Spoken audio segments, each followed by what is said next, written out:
Hello, and welcome back to Baby Elias's stories. We now return to The Jungle Book by Rudyard Kipling. Chapter 12.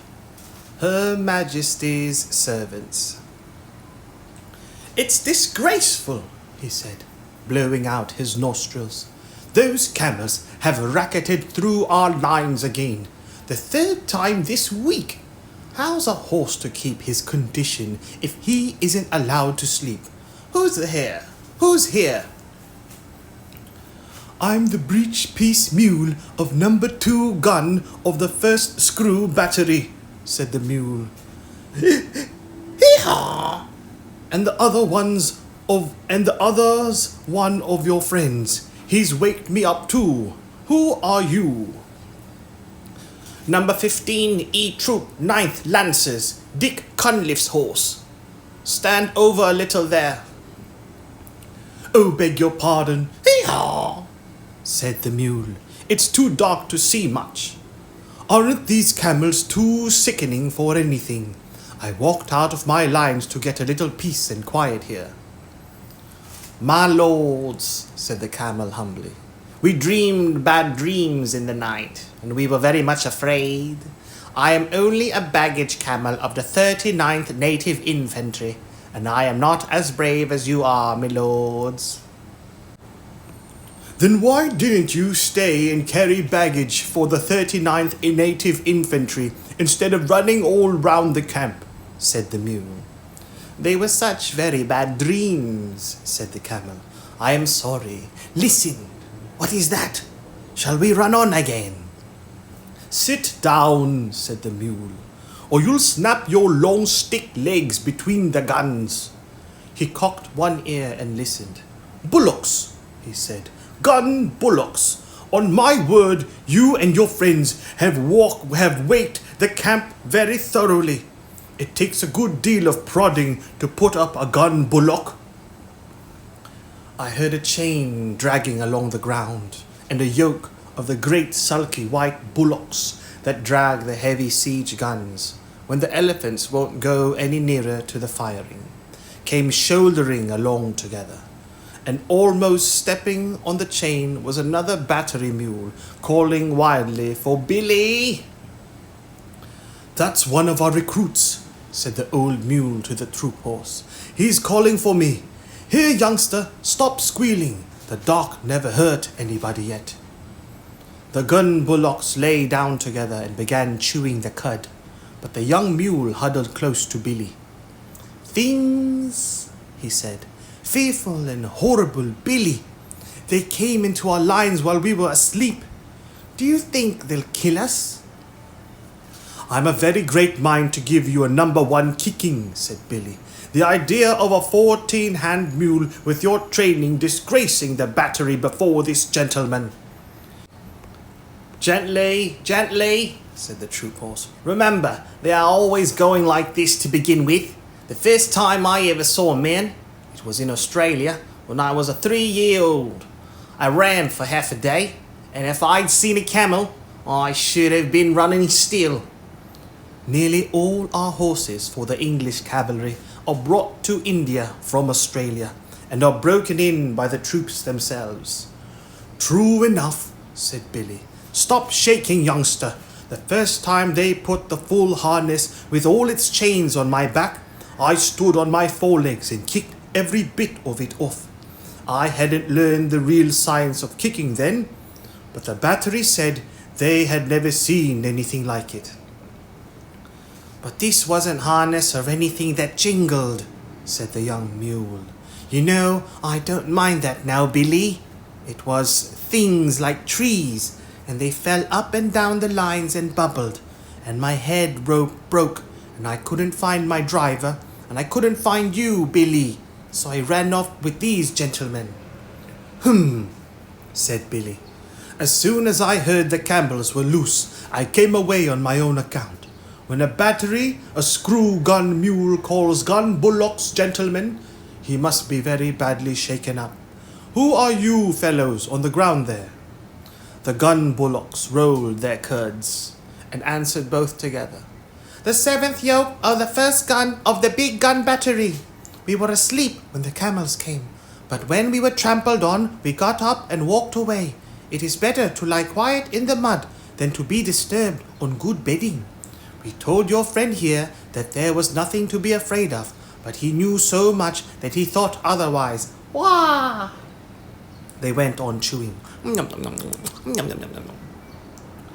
That comes of being afraid, said Billy. You get laughed at by gun bullocks. I hope you like it, young'un. The young mule's teeth snapped, and I heard him say something about not being afraid of any beefy old bullock in the world. But the bullocks only clicked their horns together and went on chewing. Now, don't be angry after you've been afraid. That's the worst kind of cowardice, said the troop horse. Anybody can be forgiven for being scared in the night, I think, if they see things they don't understand. We've broken out of our pickets again and again, 450 of us, just because a new recruit got to telling tales of whip snakes at home in Australia, till we were scared to death of the loose ends of our head ropes. That's all very well in camp, said Billy. I'm not above stampeding myself for the fun of the thing when I haven't been out for a day or two. But what do you do on active service? Oh, that's quite another set of new shoes, said the troop horse. Dick Cunliffe's on my back then and drives his knees into me, and all I have to do is to watch where I am putting my feet and to keep my hind legs well under me and be bridle-wise. What's bridle-wise? Said the young mule. By the blue gums of the black blocks, snorted the troop horse. Do you mean to say that you aren't taught to be bridle-wise in your business? How can you do anything unless you can spin round at once when the rein is pressed on your neck? It means life or death to your man, and of course that's life and death to you. Get round with your hind legs under you the instant you feel the rein on your neck. If you haven't room to swing round, rear up a little and come round on your hind legs. That's being bridle-wise. We aren't taught that way, said Billy the mule stiffly. We are taught to obey the man at our heed. Step off when he says so, and step in when he says so. I suppose it comes to the same thing. Now, with all this fine fancy business and rearing, which must be very bad for your hocks, what do you do? That depends, said the troop horse. Generally, I have to go in among a lot of yelling. Hairy men with knives, long shiny knives, worse than the farer's knives, and I have to take care that Dick's boot is just touching the next man's boot without crushing it. I can see Dick's lance to the right of my eye, and I know I'm safe. I shouldn't care to be the man or horse that stood up to Dick and me when we're in a hurry. I shouldn't care to be the man or horse that stood up to Dick and me when we're in a hurry. Do the knives hurt? Said the young mule. Well, I got one cut across the chest once, but that wasn't Dick's fault. A lot. I should have cared whose fault it was if it hurt, said the young mule.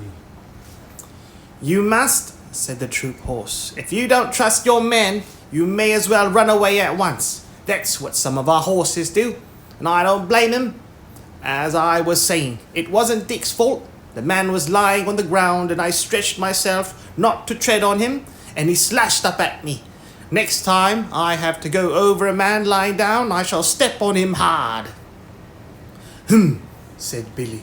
It sounds very foolish. Knives are dirty things at any time.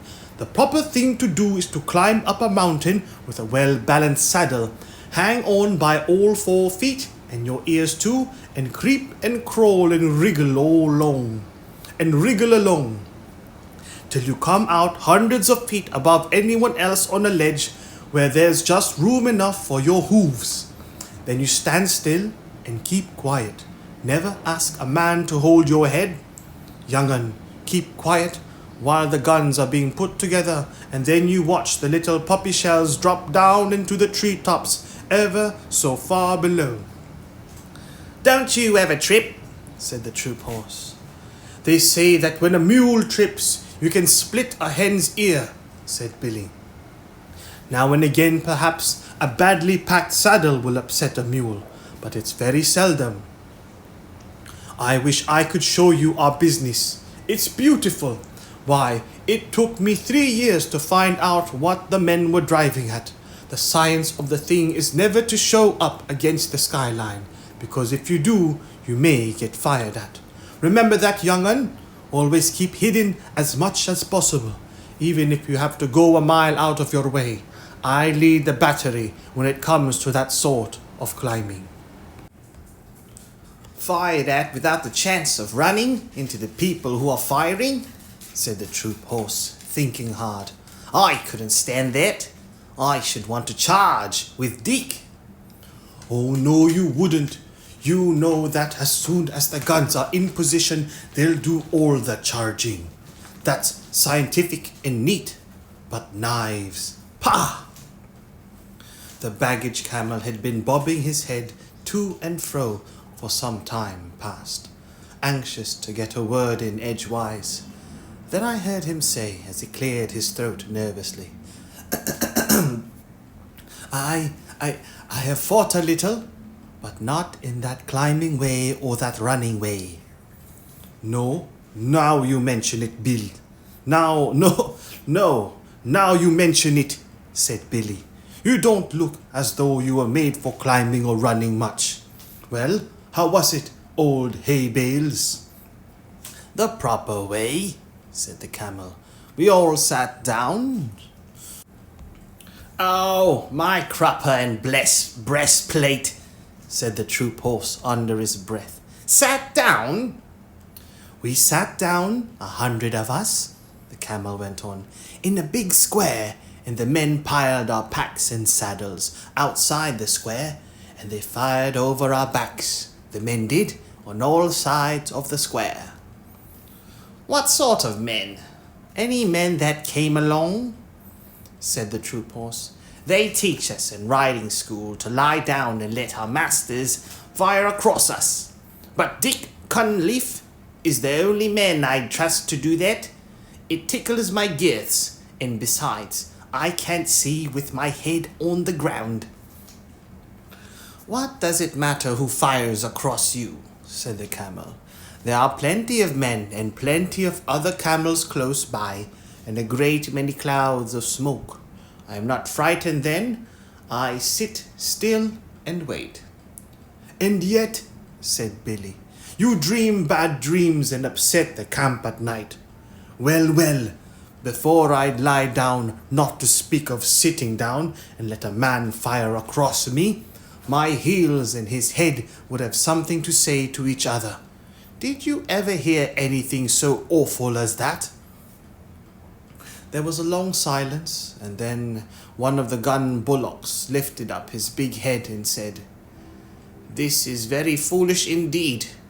There is only one way of fighting. Oh, go on, said Billy. Please don't mind me. I suppose you fellows fight standing on your tails? Only one way, said the two together. They must have been twins. This is that way, to put all 20 yoke of us to the big gun as soon as Two Tails trumpets. Two Tails is camp slang for the elephant. What does Two Tails trumpet for? Said the young mule. To show that he is not going any nearer to the smoke on the other side. Two Tails is a great coward. Then we tug the big gun all together. Hiya, halloo! Hoolah! Hiya, hoolah! We do not climb like cats, nor run like calves. We go across the level plain, 20 yoke of us, till we are unyoked again. And we graze while the big guns talk across the plain to some town with mud walls. And pieces of that wall and pieces of the wall fall out, and the dust go up as though many cattle were coming. Oh, and you choose that time for grazing, said the young mule. Any time or any other. Eating is always good. We eat till we are yoked up again and tug the gun back to where Two Tails is waiting for it. Sometimes There are big guns in the city that speak back, and some of us are killed, and then there is all the more grazing for those that are left. This is fate. Nonetheless, Two Tails is a great coward. That is the proper way to fight. We are brothers from Hapur. Our father was a sacred bull of Shiva. We have spoken. Well, I've certainly learned something tonight, said the troop horse. Do you gentlemen of the screw gun battery feel inclined to eat when you are being fired at with big guns and Two Tails is behind you? About as much as we feel inclined to sit down and let men sprawl all over us or run into people with knives. I never heard such stuff. A mountain ledge, a well-balanced load, a driver you can trust to let you pick your own way, and I'm your mule. But the other things, no, said Billy with a stamp of his foot. Of course, said the troop horse. Everyone is not made in the same way, and I can quite see that your family, on your father's side, would fail to understand a great many things. Never you mind my family on my father's side, said Billy angrily, for every mule hates to be reminded that his father was a donkey. My father was a southern gentleman, and he could pull down and bite and kick into rags every horse he came across. Remember that, you big brown Brumby. Brumby means wild horse, without any breeding. Imagine the feelings of Sunol if a car horse called her a skate, and you can imagine how the Australian horse felt. I saw the white of his eye glitter in the dark. See here, you son of an imported Malaga jackass, he said between his teeth. I'd have you know that I'm related on my mother's side to Carbine, winner of the Melbourne Cup. And where I come from, we aren't accustomed to being ridden over roughshod by any parrot-mouth, pig-headed mule in a pop-gun pea-shooter battery. Are you ready? On your hind legs, squealed Billy. They both reared up facing each other, and I was expecting a furious fight with a gurgly, rumbly voice, when a gurgly, rumbly voice called out of the darkness to the right.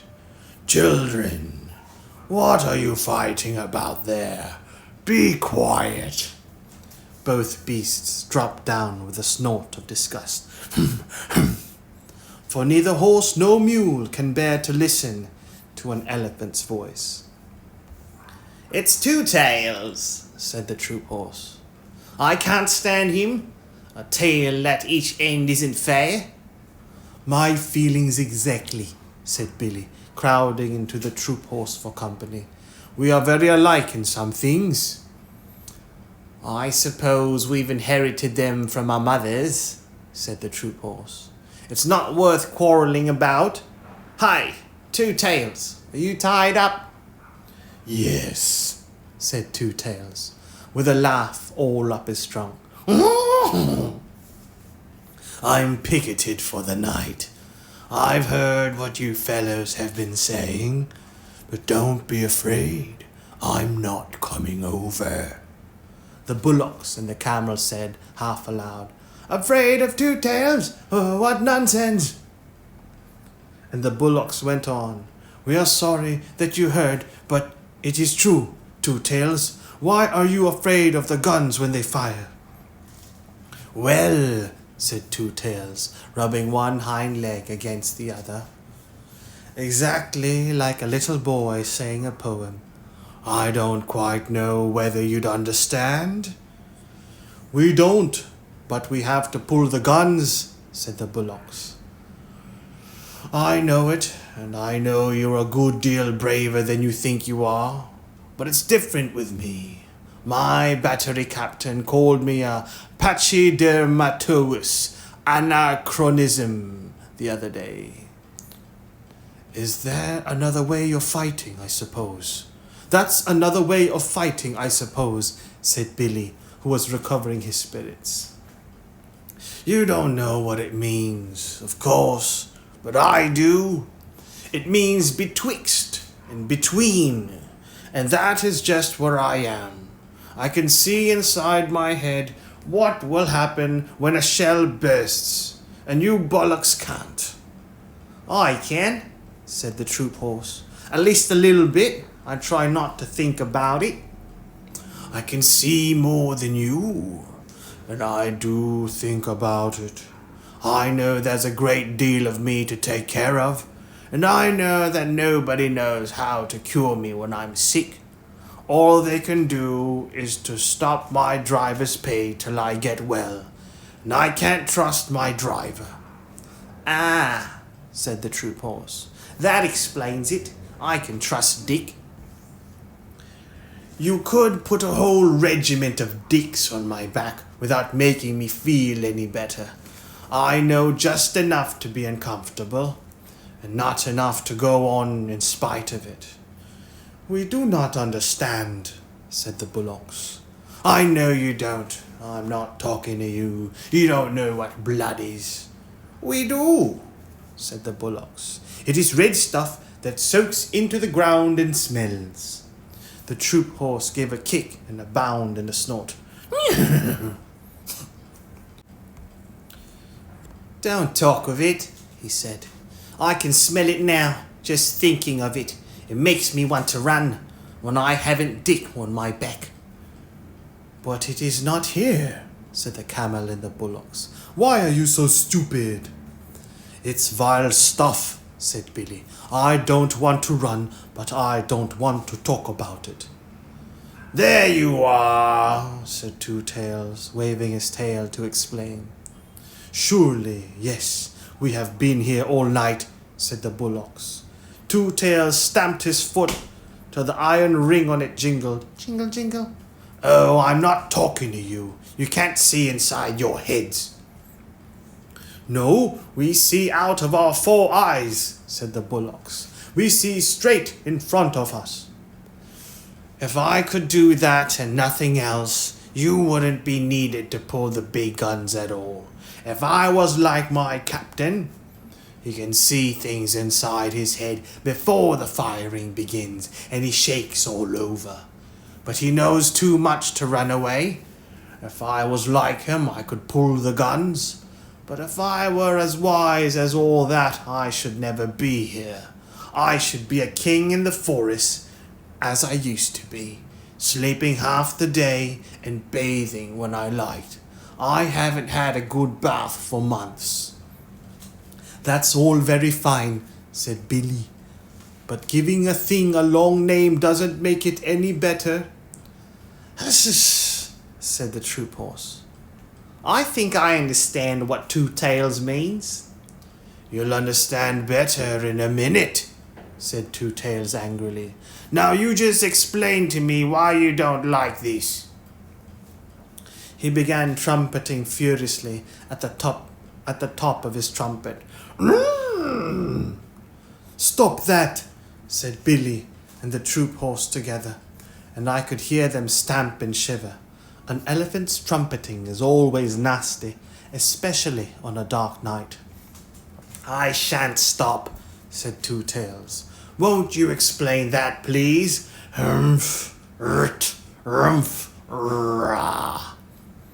Then he stopped suddenly, and I heard a little whimper in the dark, and knew that Vixen had found me at last. She knew as well as I did that if there was one thing in the world the elephant is more afraid of than another, it is a little barking dog. So she stopped to bully Two Tails and his pickets, and yapped round his big feet. Two Tails shuffled and squeaked. Go away, little dog, he said. Don't snuff at my ankles, or I'll kick at you. Good little dog. Nice little doggy then. Go home, you yelping little beast. Oh, why doesn't someone take her away? She'll bite me in a minute. Seems to me, said Billy to the troop horse, that our friend Two Tails is afraid of most things. Now, if I had a full meal for every dog I've kicked across the parade ground, I should be as fat as Two Tails nearly. I whistled, and Vixen ran up to me, muddy all over, and licked my nose, and told me a long tale about hunting for me all through the camp. I never let her know that I understood beast talk, or she would have taken all sorts of liberties. So I buttoned her into the breast of my overcoat, and Two Tails shuffled and stamped and growled to himself. Extraordinary, most extraordinary, he said. It runs in our family. Now where has that nasty little beast gone to? I heard him feeling about with his trunk. We all seem to be affected in various ways, he went on, blowing his nose. Now you gentlemen were alarmed, I believe, when I trumpeted. Not alarmed exactly, said the troop horse, but it made me feel as though I had hornets where my saddle ought to be. Don't begin again. I'm frightened over little dog, and the camel here is frightened by bad dreams in the night. It is very lucky for us that we haven't all got to fight in the same way, said the troop horse. Well, I want to know, said the young mule, who had been quiet for a long time. What I want to know is why we have to fight at all. Because we're told to, said the troop horse with a snort of contempt. Orders, said Billy the mule, and his teeth snapped. Hee-haw! Hi! Hookum hi! It is an order, said the camel with a gurgle, and Two Tails and the bullocks repeated, Hookum hi! Yes, but who gives the orders? Said the recruit mule. The man who walks at your head, or sits on your back, or holds the nose rope, or twists your tail, said Billy and the troop horse and the camel and the bullocks, one after the other. But who gives them the orders? Now you want to know too much, young un, said Billy. And that is one way of getting kicked. All you have to do is to obey the man at your head and ask no questions. He's quite right, said Two Tails. I can't always obey because I'm betwixt and between. But Billy's right. Obey the man next to you who gives the order, or you'll stop all the battery, besides getting a thrashing. The gun bullocks got up to go. Morning is coming, they said. We will go back to our lines. It is true that we only see out of our eyes, and we are not very clever. But still, we are the only people tonight who have not been afraid. Good night, you brave people. Nobody answered, and the troop horse said to change the conversation. Where's that little dog? A dog means a man somewhere about. Here I am, yapped Vixen. Ow, ow. Under the gun tail with my man. You big blundering beast of a camel, you. You upset our tent. My man's very angry. Phew, said the bullocks. He must be white. Of course he is, said Vixen. Do you suppose I'm looked after by a black bullock driver? Hoo-ha! Oh-ach! Ugh! Said the bullocks. Let us get away quickly. They plunged forward in the mud and managed somehow to run their yoke on the pole of an ammunition wagon where it jammed. Now you have done it, said Billy calmly. Don't struggle. You're hung up till daylight. What on earth's the matter? The bullocks went off into the long hissing snorts that Indian cattle give, and pushed and crowded and slewed and stamped and slipped and nearly fell down in the mud, grunting savagely. You'll break your necks in a minute, said the troop horse. What's the matter with white men? I lived with him. They eat us. Pull, said the near bullock. The yoke snapped with a twang. Blang! And they lumbered off together. I never knew before what made Indian cattle so scared of Englishmen. We eat beef, a little thing that no cattle driver touches. and of course the cattle do not like it. May I be flogged with my own bad chains. Who'd have thought of two big lumps like those losing their heads, said Billy. Never mind. I'm going to look at this man. Most of the white men I know have things in their pockets, said the troop horse. I'll leave you then. I can't say I'm over fond of them myself. Besides, white men who haven't a place to sleep in are more than likely to be thieves, and I've a good deal of government property on my back. Come along, young un, and we'll go back to our lines. Good night, Australia. See you on parade tomorrow, I suppose. Good night, old hay bale. Try to control your feelings, won't you? Good night, Two Tails. If you pass us on the ground tomorrow, don't trumpet. It spoils our formation. Billy the mule stumped off with the swaggering limp of an old campaigner. As the troop's horse head came nuzzling into my breast, and I gave him biscuits, while Vixen, who is a most conceited little dog, told him fibs about the scores of horses that she and I kept. I'm coming to the parade tomorrow in my dog cart, she said. Where will you be? On the left hand of the second squadron. I set the time for all my troop, little lady, he said politely. Now I must go back to Dick. My tail's all muddy, and he'll have 2 hours hard work dressing me for parade. The big parade of all the 30,000 men was held that afternoon, and Vixen and I had a good place close to the Viceroy and the Amir of Afghanistan, with high big black hat of Astrakhan wool and the great diamond star in the centre. The first part of the review was all sunshine, and the regiments went by in wave upon wave of legs, all moving together, and guns all in a line, till our eyes grew dizzy. Then the cavalry came up to the beautiful cavalry canter of Bonnie Dundee, and Vixen cocked her ear where she sat on the dog-cart. The second squadron of the Lancers shot by, and there was the troop horse, with his tail like spun silk, his head pulled into his breast, one ear forward and one back, setting the time for all his squadron, his legs going as smoothly as waltz music.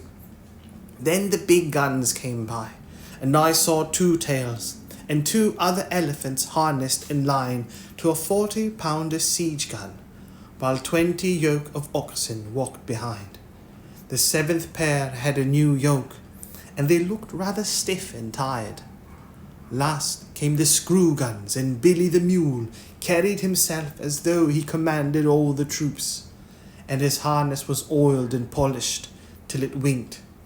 I gave a cheer all by myself for Billy the mule, but he never looked right or left.